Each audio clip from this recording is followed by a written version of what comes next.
우리를 위하여 이 땅에 오신 예수님을 찬양하며 경배하며 하나님 앞에 감사를 드립니다. 성탄절 예배를 드릴 수 있도록 우리를 불러주시고 많은 사람들 가운데 예수 구세주를 우리가 경배하며 주님을 믿으며 살아갈 수 있도록 한량없는 은혜를 허락하신 하나님 감사를 드립니다.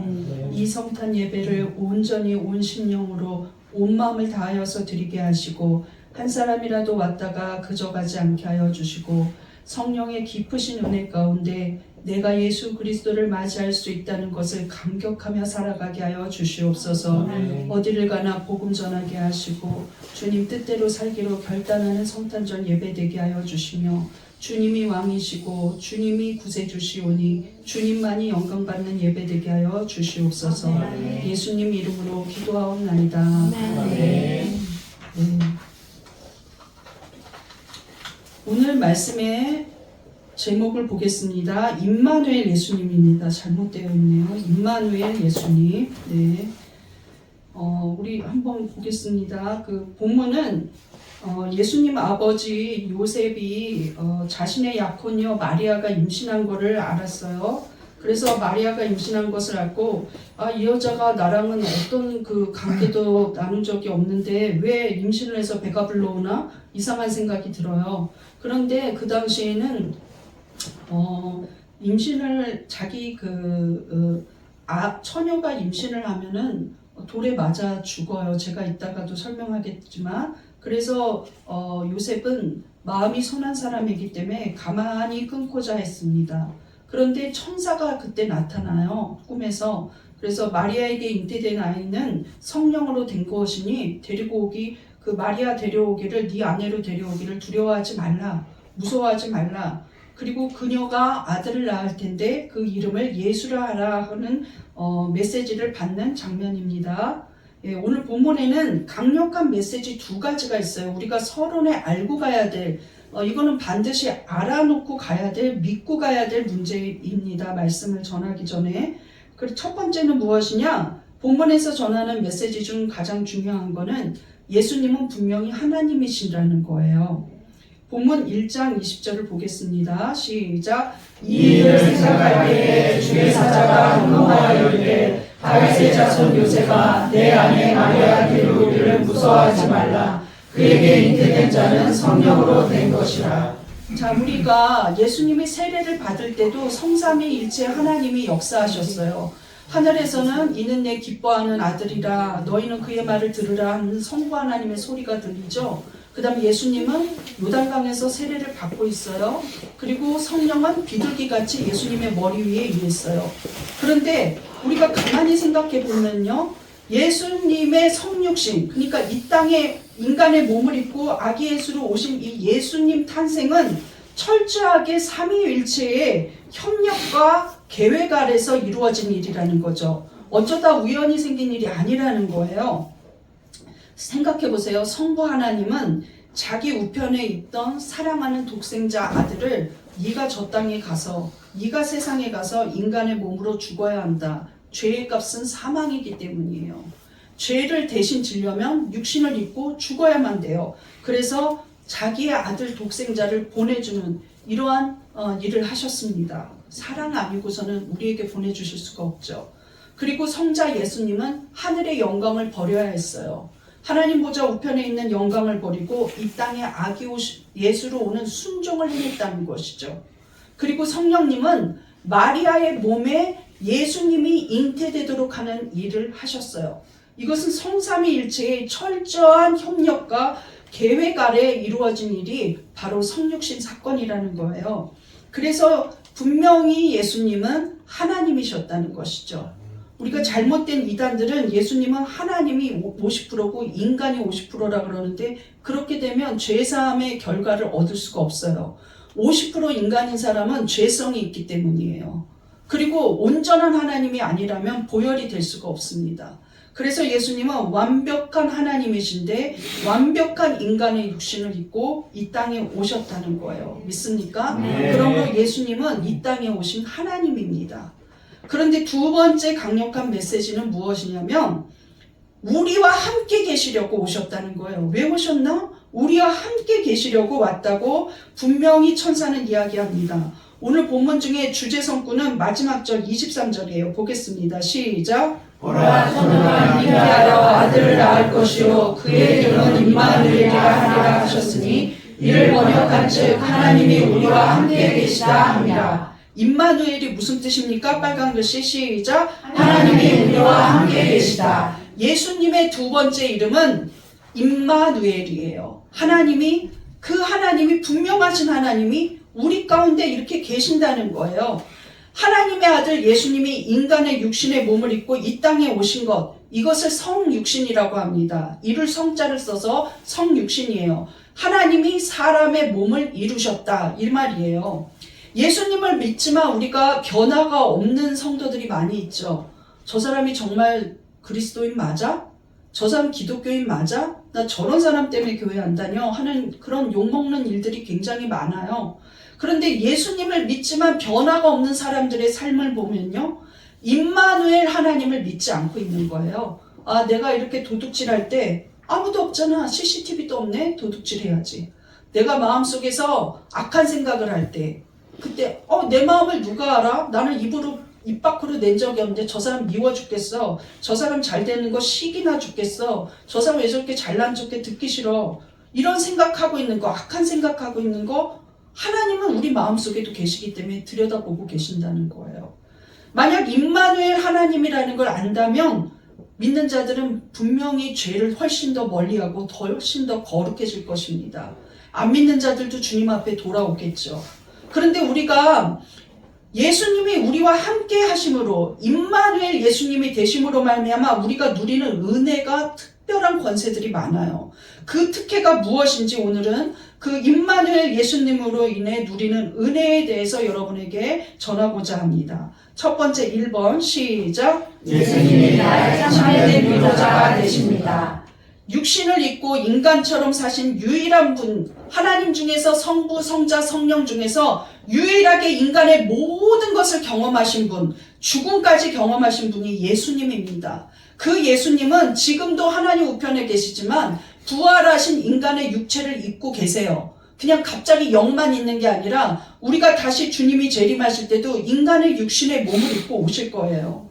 그런데 히브리서는 이렇게 말하고 있습니다. 우리들 같이, 지금 여기에 곳곳에 퍼져 있는 형제들 같이 되셨다. 그게 바로 성육신 사건을 말하고 있는 거예요. 왜 형제들 같이 되셨는가? 히브리서 2장 17절을 보겠습니다. 시작. 그러므로 그가 범사의 형제들과 같이 되시니 마땅하도다. 이는 하나님의 일에 자비하고 신실한 대제사장이 되어 백성의 죄를 속량하려 하심이라. 형제들 같이 되셨다. 우리처럼 사람같이 되셨다. 너처럼 나처럼 이렇게 육신을 입고 오셨다. 우리가 보지 않았냐? 이 말이에요. 그런데 왜 오셨냐? 죄를 속량하시려고 오셨다는 거예요. 우리가 그 구약시대로부터 성령이라는 것에 대해서 좀 알아보려고 해요. 유대인들은 속전이라는 제도가 있었어요. 무엇이냐면 자기 사랑하는 노예인데 너무나 정이 들었어요. 너무나 괜찮은 사람이에요. 자, 노예이고 그 다음에 자기 주인 중에서, 가족 중에서 죄를 지어서 감옥에 갔어요. 그러면 엄청난 몸값을 주면 이 사람이 풀려나요. 엄청난 몸값을 주는데 이것을 돈 전자를 써서 속전이라고 합니다. 그 사람의 몸값을 지불해 주는 거예요. 그런데 예수님은 우리에게 자기의 생명, 자기 육신 자체를 속전으로 내놓았어요. 이렇게 속전을 내놓고 내면 김갈이 너는 노예가 아니다. 내가 한 3억 줬다. 이제 속전값을 냈으니 노예가 아니다. 누가 나를 3억에 사겠어요? 그러긴 하지만 3억을 줬으니 이렇게 엄청난 값을 치렀다는 것이죠. 너는 노예가 아니다. 그리고 이제 완전히 노예 제도에서 풀려나요. 자기가 노예 신분에서 완전히 풀려나서 자유인이 됩니다. 감옥에 갇혀 있었다 할지라도 몸값 속전을 지불하면 자유인이 돼요. 다시는 그 죄값을 지불하지 않아도 돼요. 그렇게 했을 때 그 제도를 속량 제도라 그래요. 속량. 나는 자유인이 되었다. 해방되었다. 그래서 로마서 8장 2절에 죄와 사망에서 우리를 해방시켰다 이렇게 말하고 있어요. 그것이 속량을 풀어 해석한 것이죠. 예수님은 속정값을 자기 생명을 십자가에서 주심으로 말미암아 우리를 죄와 사망에서 자유하게 하셨다는 거예요. 영원한 멸망의 지옥을 면할 수 없는 죄인들이었는데 엄청난 생명의 속정값을 치르고 우리는 속량받았습니다. 죄에서 자유를 얻었어요. 영원한 멸망에서 자유를 얻었어요. 이것이 바로 속량이라는 것이죠. 예수님이 오심으로 우리에게는 속량이 주어졌다는 거예요. 그런데 이 속량으로 인해서 생각지도 못했던 플러스 보너스가 있어요. 우리 백화점 같은 데 세일할 때 가면은요, 되게 싸게도 샀는데 갑자기 저 8층에 가서요, 롯데백화점 같은 데 가니까 그러더라고요. 8층에 가서요, 뭐 받아가세요 하더라고요. 그럼 상품권을 받기도 하고, 저는 이불 받은 적도 있어요. 이불을 받기도 하고 막 그럽니다. 그럼 괜히 나는 돈을 냈는데 바보처럼 그렇게 좋을 수가 없어요. 가만히 생각해보면 돈을 냈거든요. 그래도 플러스 서비스가 있다는 게 너무 기분 좋아요.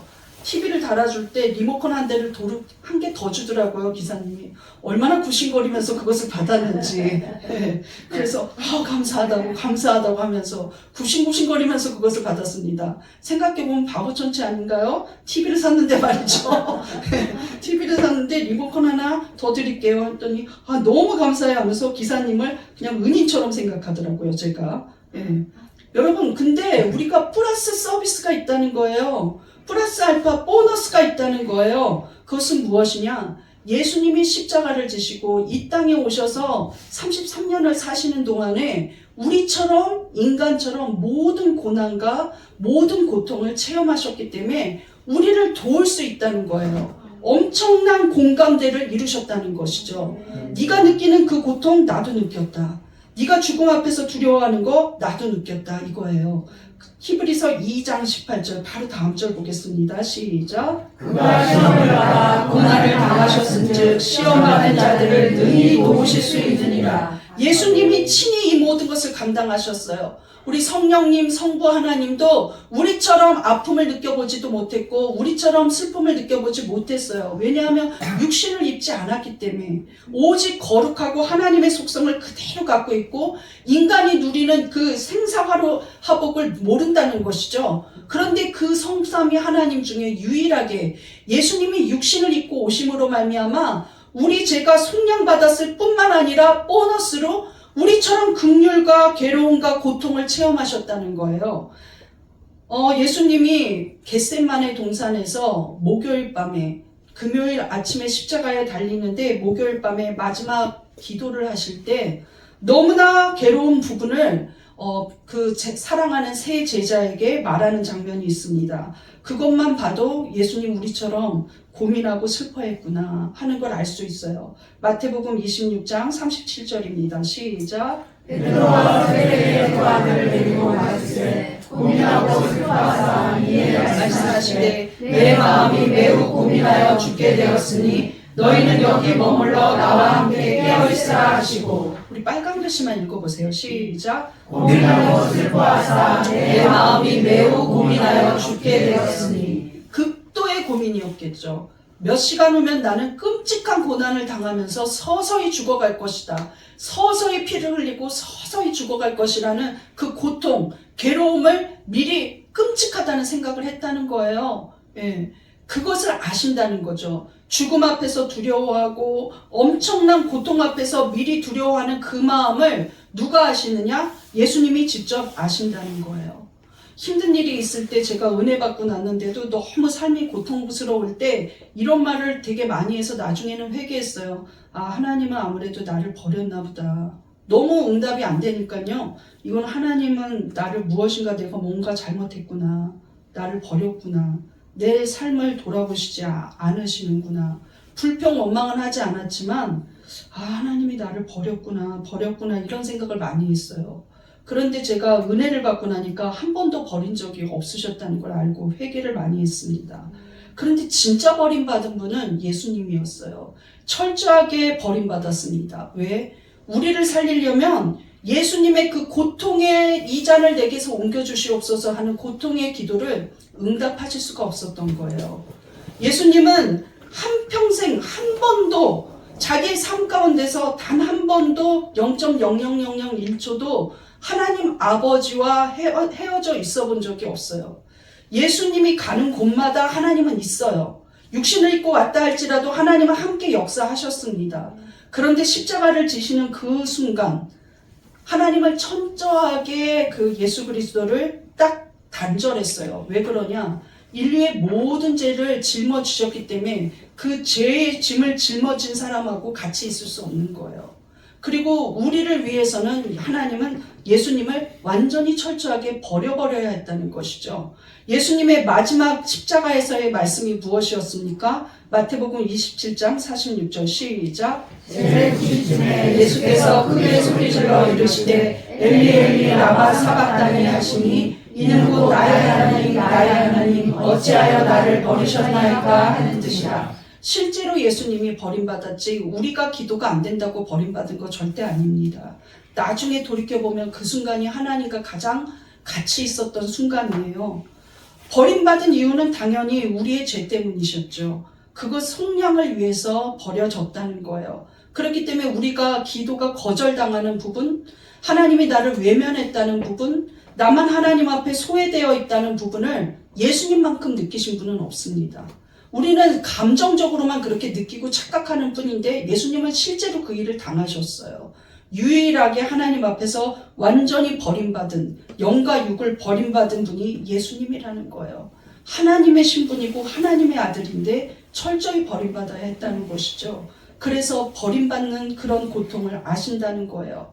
또 예수님은 인간 사이에서 절대적으로 믿음과 신뢰를 받지 못한다는 걸 알았어요. 공회에 잡혀가서 신문을 당할 때 제자들은 다 흩어져서 곁에 있는 자가 하나도 없었죠. 마당에서 듣고 있고 기웃거리던 베드로는 자기를 저주했어요. 그리고 모른다고 부인했습니다. 아무도 곁에 남아있지 않았다는 거예요.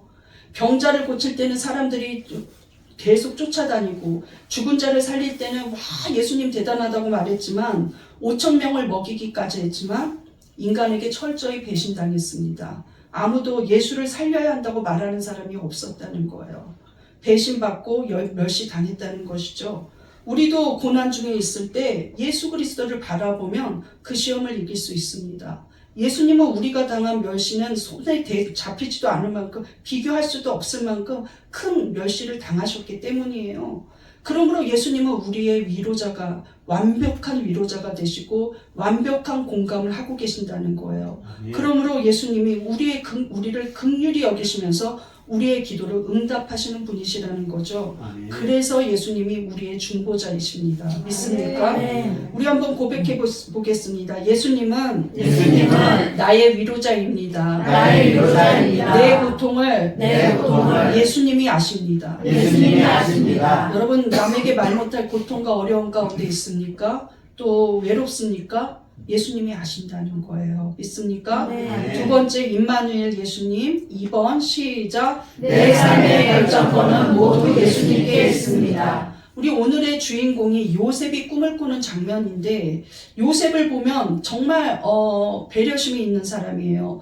오늘 본문 18절 한번 보겠습니다. 시작. 마리아가 요셉과 약혼하고 동거하기 전에 성령으로 잉태된 것이 나타났더니 그의 남편 요셉은 의로운 사람이라 그를 드러내지 아니하고 가만히 끊고자 하여. 1세기 유대인 사회에서는 왜 가만히 끊어야 했냐면 약혼자나 남편이 있는 사람이 다른 사람의 아이를 갖는 일이 생기면 그 여자는 사형을 당해요. 어떻게 사형당하면 돌팔매질을 당해가지고 무덤도 없이 깔려 죽거든요. 그런데 자기가 이것을 드러내면 야 마리아가 내 아이가 아닌 어떤 사람 아이를 가졌다 이렇게 말하면 마리아는 죽게 생겼으니까 조용히 끊어내려고 했어요. 내가 끊어버리면 저 사람이 그 아이 아빠 찾겠지 이러면서 조용히 눈치채지 못하게 조용히 끊어버리려고 했어요. 그리고 남자는 어떻게 했습니까? 남자도 자기의 아이를 가졌더라도 혼자 임신을 시키면 사회에서는 부도덕한 사람으로 낙인찍히면서 공동체 사회에서 면이 서지 않았어요. 자기 발표도 할 수가 없었다는 거예요. 그런데 사실 요셉은 어떤 사람입니까? 그는 하나님 앞에 인정받을 정도로 신실한 사람이었다는 거예요. 하나님이 평가하시기에 그는 어떤 사람입니까? 의로운 사람이에요. 의로운 사람. 그는 의로운 사람이라는 평가를 받았다는 거죠. 노아한테나 하나님이 의롭다고 했어요. 그런데 수천 년이 지나서 요셉한테 의롭다는 말을 사용하고 있어요. 아무나 듣는 말이 아니라는 것이죠.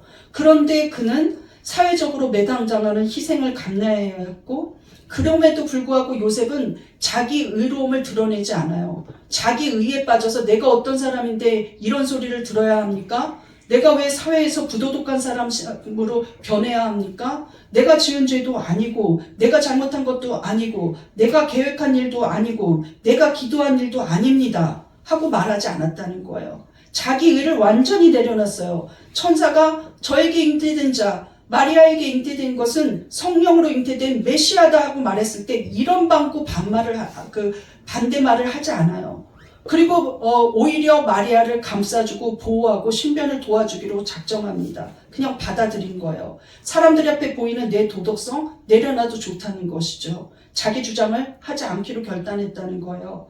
이 본문이 마태복음 1장인데 2장에서는 요셉은 갑자기 느닷없이 생명의 위협을 받습니다. 헤롯 대왕이 아기 예수를 죽이려고 작정했기 때문이에요. 천사는 갑자기 나타나서 아기를 죽이려고 왕이 아기를 죽이려고 하니 이집트로 내려가라 이렇게 말해요. 그런데 갑자기 유대인으로 살다가 아프리카 이집트로 가서 이방인으로 떠돌아야 했다는 거예요. 아기 낳을 곳도 없어서 떠돌아다녀야 했다는 것이죠. 신분을 보호받지 못했다는 것이죠. 신변의 위협을 느꼈어요. 그런데 모든 결정권을 하나님께 드렸습니다. 요셉은 자기의 삶에 예수님이 오심으로 말미암아 자기가 그냥 평안하게 살 수 있었는데, 대접받으며 살 수 있었는데, 죄 없는 의로운 사람인데도 불구하고 자기는 완전히 바닥에 떨어지는, 밑바닥에 체험을 해야 되는 인생으로 변했다는 거예요. 그럼에도 불구하고 그는 아무런 자기 주장을 하지 않았습니다. 그저 하나님의 명령에 따를 뿐이었어요. 유대인들은 아버지의 권한이 어디서부터 시작되냐면 아이의 이름을 짓는 것으로부터 시작돼요. 그런데 요셉은 아이의 이름을 하나님의 주권에 받기만 했지 자기는 아무 권세도 행하지 않았습니다. 오늘 본문 21절을 보겠습니다. 시작. 아들을 낳으리니 이름을 예수라 하라. 이는 그가 자기 백성을 그들의 죄에서 구원할 자이심이라 하니라. 예수라는 뜻은 구세주라는 뜻이에요. 임마누엘은 하나님이 우리와 함께 계시다 이런 뜻인데, 예수라는 말 자체가 구세주라는 뜻입니다. 그 이름은 예수다, 구세주다. 이 구세주가 예수 그리스도가 죄에서 사람들을 속량하여 주고 구원할 자이다 하고 말했으니 아무 말도 하지 않아야 했다는 거예요. 오늘날도 요셉뿐만이 아니라 2000년이 지난 오늘날도 그렇습니다. 예수를 믿는다는 것, 여러분이 무신론자이고 불신자였으면 아무런 상관없이 살았었던 죄가 이제는 죄로 여겨져요. 특히나 예수를 믿는다는 것, 예수님이 우리와 함께 계신다는 것, 여러분의 삶에 들어오심으로 말미암아 자기의 많은 권리를 포기해야 할 때가 있다는 거예요. 특히 요셉과 마리아처럼 예수님이 직접적으로 내 삶에 개입해서 나를 통치하기 시작한다면, 신본주의가 된다면 어떻게 살아야 하느냐? 생명의 위협을 당하고 그 복음을 전하는 일을 희생하면서 삶을 내려놔야 되는 사람들이 많이, 여러분 대한민국의 상계동에만 있어서 그렇지 많이 있다는 거예요. 제가 기사를 찾아봤습니다. 2020년 8월 13일 날 영국의 크리스천 투데이가 박해 감시단체가 있어요. 릴리스 인터내셔널이라는 건 유명합니다. 그 릴리스 인터내셔널을 인용해서 보도한 바에 의하면 신앙 때문에 NGO와 정부로부터 식량과 구호품을 제공받지 못하고 있는 기독교인들이 많다는 거예요. 일부 국가들은 기독교인들에 대한 압박을 더욱 높이고 있다는 거예요. 2020년도에도 더 높이고 있다는 거죠. 인류에 하지만 사실상 종교적 탄압이 제일 무서운 겁니다, 여러분. 중국 공산당은 교회를 완전히 폐쇄했죠. 그리고 거리에서 마스크를 나눠주며 전도했던 목회자들을 체포했어요. 그리고 온라인으로 예배드리던 사람들까지 체포했습니다. 예, 공식적으로 밝혀졌어요. 또 알제리와 파키스탄, 이집트의 경우에는 기독교인은 사회보장 제도에서 제외시켜요. 어떤 권리와 보장도 받을 수가 없고 구호품을 받지 못해요, 기독교인이라면. 여러분이 아프리카 도와주기 위해서 그냥 NGO 단체를 도와주면 그 사람들은 기독교인들을 제외하고 도와주는 겁니다. 그래서 단체를 잘 선택해야 돼요. 기독교 단체를 선택해야지만 기독교인한테 그 물품이 가는 거예요. 식량 보급은 당연히 받을 수가 없는 거죠. 두 번째 국제 기독교 선교 단체인 오픈도어스가 있습니다. 오픈도어스가 2021년 세계 기독교 감시 목록을 발표했어요. 그런데 20년 내내 북한이 1위입니다. 20년 내내 북한은 최악의 기독교를 탄압하는 국가로 정해져 있다는 거예요. 그 오픈도어스 미국 지부 회장인 데이비드 커리라는 사람이 있는데 뒤에 사진 있나요? 예, 저 사람이 데이비드 커리인데 굉장히 유명한 사람이에요. 이 데이비드 커리가 말한 바에 의하면 북한에서 기독교인으로 발각되는 것은 사형 선고와 같으며 바로 처형되지 않으면 끔찍한 강제 수용소로 끌려가는데 지금 2021년도를 말하고 있을 때 6만여 명의 북한 주민이 기독교인이라는 이유로 수용소에 갇혔다는 거죠. 북한의 개방을 위해서 우리는 기도해야 되고 탈북자를 도와야 되는 일은 기독교인이 해야 하는 일입니다. 믿음을 위해서 그들이 넘어오고 있고 자유를 찾아 넘어오고 있어요.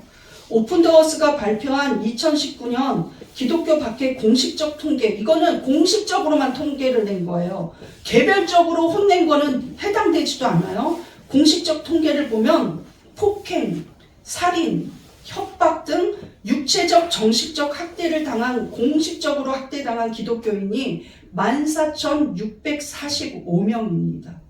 예, 제 감정으로 얘기하지 않고 다 데이터를 보고 얘기하는 거예요.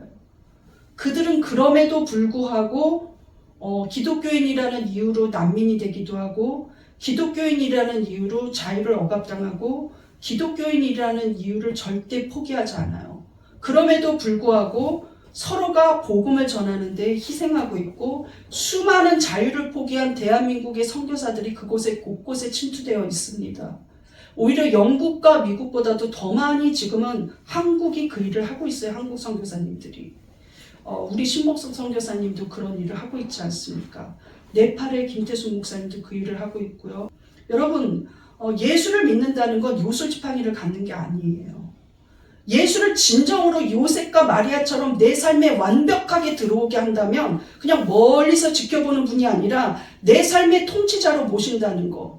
예수님이 나의 구세주로 인정한다는 거. 나는 이제 말씀대로 살겠다고 결단한다는 것은 완전히 내 뜻과 내 의를 내려놓는 거예요. 내가 얼마나 의로운 사람인데 하지 않는다는 것이죠.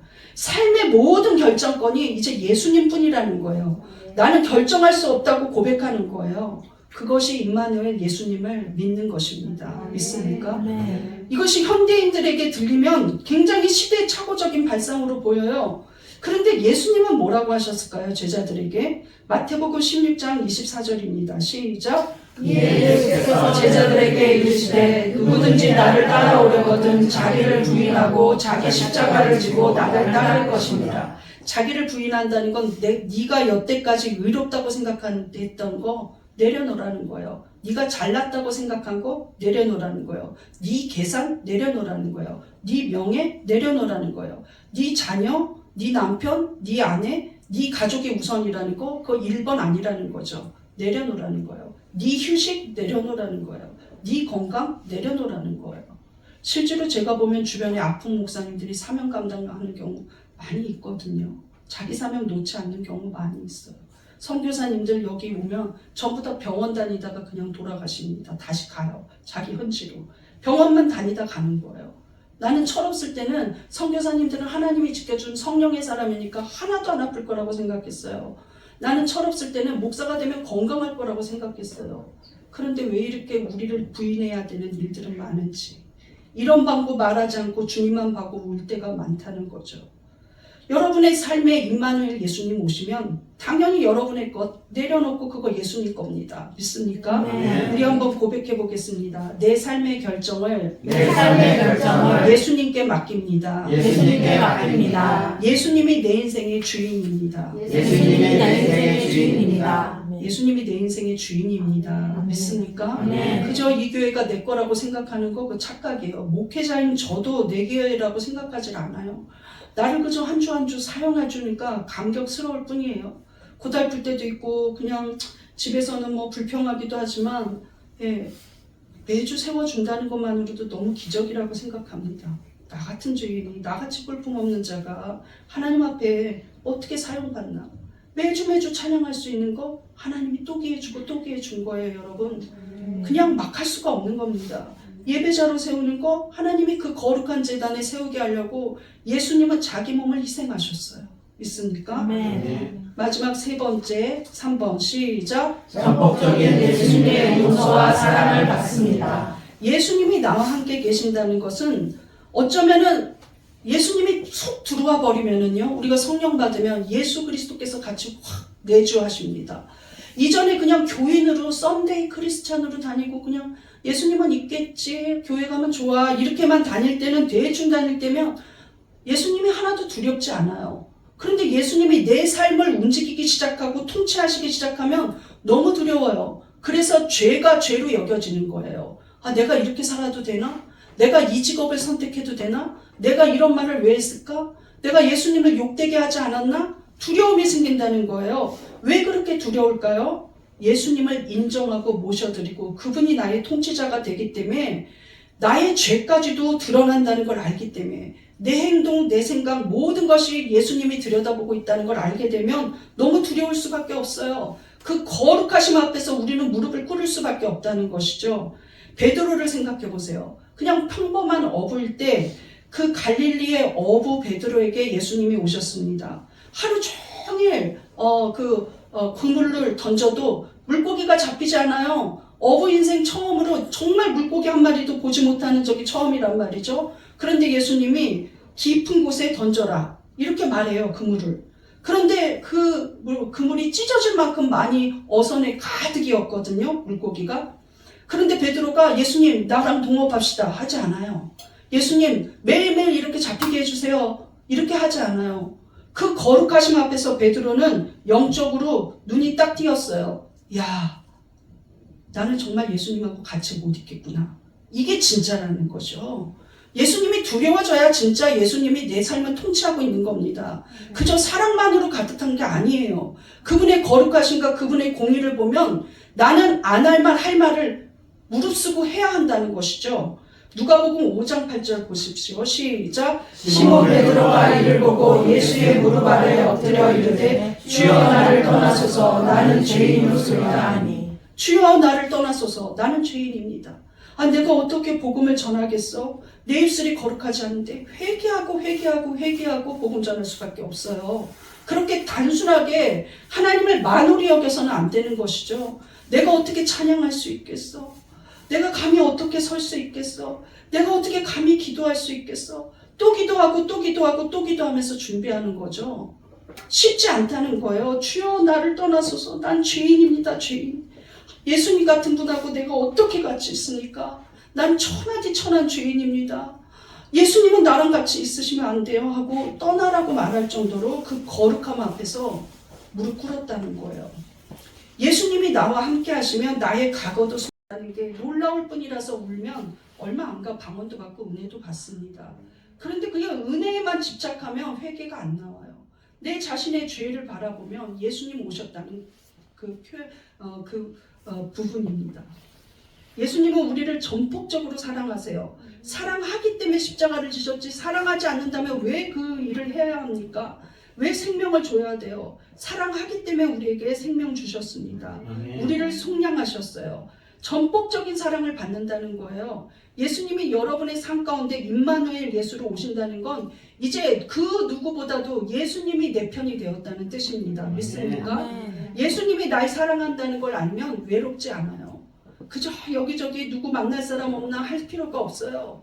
그냥 고통 중에 혼자서만 고통당하는 것처럼 불평할 필요가 없다는 것이죠. 로마서 8장 38절 보겠습니다. 시작. 내가 확신하노니 사망이나 생명이나 천사들이나 권세자들이나 현재일이나 장래일이나 능력이나 높음이나 깊음이나 다른 어떤 피조물이라도 우리를 우리 주 그리스도 예수 안에 있는 하나님의 사랑에서 끊을 수 없으리라. 마지막 읽어보세요. 빨간 글씨 시작. 예수 안에 있는 하나님의 사랑에서 끊을 수 없으리라. 예수 안에 있으면 하나님의 사랑에서는 끊어지지 않습니다. 아멘. 믿습니까? 아멘. 임마누엘 예수님이 우리에게 오셨다는 건 어떤 은혜가 있을까요? 1번 시작. 예수님이 나의 참된 인도자가 되십니다. 2. 내 삶의 결정권은 모두 예수님께 있습니다. 3. 전폭적인 예수님의 용서와 사랑을 받습니다. 우리 이 시간에 기도하시는데 예수님 나에게 오심을 감사드립니다. 정말 이 땅에 오셔서 나를 위해서 내 죄를 속량하여 주시고 나에게 임마누엘 예수님이 되어주심을 감사드립니다. 아멘. 언제나 어느 때나 예수님을 인식하며 살아가게 해달라고 이 시간 주여 한번 부르짖고 기도하시겠습니다. 주여!